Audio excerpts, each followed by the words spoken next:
శ్రీమాత్రే నమ. జయ గురు దత్తాత్రేయ నమ. ఈ వీడియోలో మనం 2025వ సంవత్సరం జూన్ నెల మాస ఫలితాలు తెలుసుకునే ప్రయత్నం చేద్దాం. మరి ముందుగా ఈ నెల ప్రారంభంలో ఉన్నటువంటి గ్రహస్థితి పరిశీలించినప్పుడు మరి కుంభరాశి అందే రాహుగ్రహం ఫ్రెష్గా మే 18నే రావడం జరిగింది. సుమారు 1.5 సంవత్సర కాలం పాటు రాహు కుంభరాశి అందే సంచారం జరుగుతుంది. ఇక మేషరాశిలో షష్టగ్రహ కూటమి విడిపోయి సింగిల్గా శని భగవానుడు ఒక్కడే మీనరాశిలో సంచరించడం జరుగుతుంది. ఇంకా 2.5 సంవత్సరాల పాటు అదే రాశిలో అటు ఇటుగా వక్రించినప్పటికీ అదే రాశిలో సంచరించడం జరుగుతూ ఉంటుంది. మరి మేషరాశిలో శుక్రుడు, వృషభ రాశిలో రవి బుధ గ్రహాలు, మిథున రాశిలో మరి కొత్తగా మారినటువంటి మే 15 నుంచి అదే రాశిలో సంవత్సరం పాటు గురుగ్రహ సంచారం మిథున రాశిలో. ఇక కర్కాటక రాశిలో ఈ నెల ప్రారంభంలో కుజుడు జూన్ 6వ తారీఖు వరకు సంచరిస్తూ జూన్ 6 తర్వాత సింహరాశిలోకి ప్రవేశించడం జరుగుతుంది. మరి చివరగా సింహరాశి అందే కేతుగ్రహ సంచారం ఇంకా సుమారు 18 నెలల పాటు అదే రాశిలో సంచరించడం జరుగుతుంది. అయితే ఈ నెల ప్రత్యేకత ఏంటంటే ఈ నెల ప్రారంభంలో గ్రహాలన్నీ రాహుకేతువుల మధ్య ఉండిపోవడం వల్ల ఒక విధమైనటువంటి గోచారరీత్యా కాలసర్పదోష ప్రభావం ఏర్పడింది. అలాగే వృషభ రాశిలో రవి బుధుల సంచారంతో బుధాదిత్య యోగం ఏర్పడింది.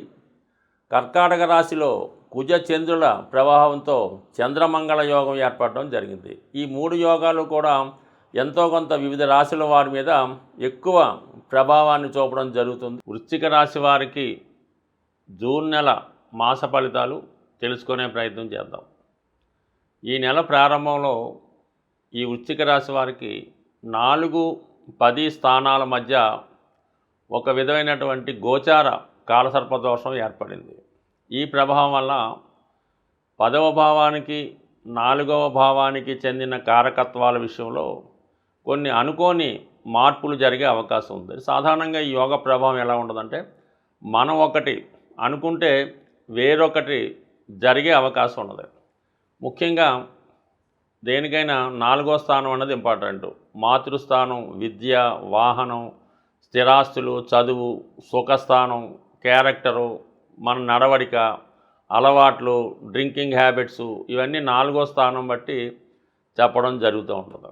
ఆ 4వ స్థానంలో ఇప్పుడు రాహుగ్రహ సంచారం వల్ల మరి విద్యార్థులకి అనుకున్న బ్రాంచ్లో సీట్ రాకపోవచ్చు. స్థిరాస్తి సంబంధించిన విషయాల్లో మనం ఏదో ఒక స్థిరాస్తి కొందామనుకుంటే అది సరిగ్గా దొరకకపోవచ్చు. అమ్మే ప్రయత్నం కూడా వాయిదా పడవచ్చు. ముఖ్యంగా స్థిరాస్తులు, భూముల విషయంలో ఏదో ఒక డిస్ప్యూట్స్ రావటం వల్ల అవి మనకు కరెక్ట్గా ఉపయోగించుకోకపోవచ్చు. అలాగే మీ యొక్క స్థిరాస్తులు, వాహనాలు ఇతరులు ఎక్కువగా ఉపయోగించుకుంటూ ఉంటారు. అంటే మీరు ఏదో అమెరికాలోనో ఇంకో రాష్ట్రంలో ఉంటే ఇవన్నీ వేరే మీ బంధువులు ఎంజాయ్ చేస్తుంటారు. ఆ విధంగా కూడా జరిగే అవకాశం ఉన్నది. ఇంకా 10వ స్థానంలో కేతు ఏంటంటే ఉద్యోగ ప్రయత్నాలు. మీరు ఒక ఉద్యోగం ప్రయత్నం చేస్తుంటే వేరొక ఉద్యోగం లాంటిది రావడం జరుగుతూ ఉంటుంది. సో ఏదైనా ఒక ప్రయత్నం చేసినా ఒక ప్రయోజనం లేని ఫలితం మాట. ఏదో ఎంత కష్టపడినా చివరికి ఆ ప్రయత్నం అంతా వేస్ట్ అవుతూ ఉంటుంది. అందువని ఏదైనా ఇంపార్టెంట్ పనులు అయితే ఉద్యోగ ప్రయత్నాలు లాంటివి చేసుకోవాలి తప్ప ఊరకనే ఏదో వస్తే వస్తుంది అన్న ప్రయత్నం మాత్రం చేయొద్దు. బట్ ఏదైనా ఈ సమయంలో అంటే ఇంచుమించుగా ఈ 4-10 స్థానాల్లో మీకు 18 నెలల పాటు ఈ రాహుకేతు సంచారం ఉంటుంది. ఈ సమయంలో మీకు ఉద్యోగపరమైనటువంటి మార్పు 100% జరిగే అవకాశం ఉంది. 99% ఈ వృశ్చిక రాశి వారికి మే 15 తర్వాత ఆల్రెడీ మనం జూన్లోకి ఎంటర్ అయ్యాం కాబట్టి ఈ జూన్ నెలలో తర్వాత రాబోయే రోజుల్లో కంపల్సరీగా ఉద్యోగపరమైనటువంటి మార్పు రావడం జరుగుతుంది. దానికి ప్రిపేర్గా ఉండండి. తప్పనిసరి పరిస్థితుల్లో ఉద్యోగం మార్పు జరగవచ్చు. ఇంకా ముఖ్యంగా ఈ రాశి వారికి రాశ్యాధిపతిగా ఉన్నటువంటి గురువు అష్టమ స్థాన సంచారం. ఇది ఒక విధంగా ఉన్నత విద్య అభ్యసించే వాళ్ళకి అలాగే ఆధ్యాత్మిక రంగంలో ఉన్న వాళ్ళకి చాలా అనుకూలంగా ఉంటుంది. చాలా నిగూఢంగా ఉన్నటువంటి రహస్యాలు తెలుసుకుంటారు. మీ ఆలోచన విధానం అలవాట్లలో చాలా మార్పు రావడం జరుగుతూ ఉంటుంది. అంటే 8లో ఉన్నటువంటి గురువు ధనస్థానాన్ని, తన స్వక్షేత్రాన్ని వీక్షిస్తాడు. ఆ కారణం వల్ల కుటుంబంలో ఒకరికి, మీ సంతానానికో మీ కుటుంబానికి సంబంధించినంత వరకు ఏదో ఒక లబ్ధి వారికి చేకూరుతుంది. అంటే గురువు కారకత్వాల ద్వారా అంటే ధన సంపాదన పెరగవచ్చు, వారికి సంతానం కలగవచ్చు, లేదంటే మీకే సంతానం కలగవచ్చు, లేదంటే ఎవరికన్నా ఉద్యోగం, కాలేజీలో సీటు, మొత్తం మీద కుటుంబ సభ్యులందరికీ ఏదో ఒక విధమైనటువంటి లాభం చేకూరే అవకాశం ఉంది. కుటుంబ సభ్యుల సంఖ్య కూడా పెరిగే అవకాశం ఉంది. అయితే మోక్షాన్ని కోరుకునే వారికి, ఎవరైతే వారి బాధ్యతలు సంపూర్ణంగా తీర్చుకొని ప్రశాంతంగా ఆధ్యాత్మికంగా ఏదైనా జీవితం గడుపుదాం అనుకున్న వాళ్ళకి కొంతవరకు ఏదైనా ఒక ఆధ్యాత్మిక కేంద్రంలో ఏదో ఒక ఇల్లు కొనుక్కొని అక్కడ హ్యాపీగా ఉండే అవకాశం ఉంది. కొంతమందికి ఏదైనా ఆశ్రమంలో చేరి అక్కడ శేష జీవితం గడపడం, ఇంకా మరీ మన కర్మ బాగపోతే ఏదైనా ఓల్డ్ ఏజ్ హోమ్లో చేరి అక్కడ వారితో ప్రశాంతమైనటువంటి జీవితం గడపడానికి కూడా ఈ గురువు మీకు సహకరించే అవకాశం ఉంది. అయితే పెద్దగా బాధ పెట్టే అవకాశం ఉండదు. ఎక్కడున్నా మీకు కొంతవరకు ఆనందంగానే ఉంటుంది. అందరూ బాగున్నారన్నటువంటి ఆలోచన కూడా ఉంటుంది. కాబట్టి దీనికోసం ఏమీ దిగులు పడక్కర్లేదు. ఈవేళ కాకపోతే రేపైనా ప్రతి ఒక్కరి జీవితంలో ఇదే జరుగుతుంది. కాబట్టి ముందుగానే ప్రిపేర్ అవుతే అది హ్యాపీగా ఉంటుంది. ఏదైనా మనం అనుకుని జరిగితే పెద్ద బాధ ఉండదు, అనుకోనివి జరిగినప్పుడే ఇబ్బంది ఉంటుంది. కాబట్టి సో కొంత ప్రిపేర్గా ఉండండి. ఇంకా మనకి ముఖ్యంగా వేరొక విధంగా 6వ స్థానంలో శుక్రగ్రహ సంచారం, ఇది కొంతవరకు స్త్రీలతో విరోధం రావచ్చు, భార్యకి లేదా జీవిత భాగస్వామికి ఏదైనా హెల్త్ పరమైనటువంటి ఇబ్బందులు వచ్చే అవకాశం ఉంది. అలాగే 5వ స్థానంలో సాటర్న్ ఉండడం వల్ల ఇది కొంతకాలంగా వృశ్చిక రాశి వారికి ఎన్నిసార్లు చెప్పినా వాళ్ళు ఏదో విధంగా ఈ ఆన్లైన్ గేమ్స్, బెట్టింగు, జూదం ద్వారా పోగొట్టుకుంటూనే ఉన్నారు.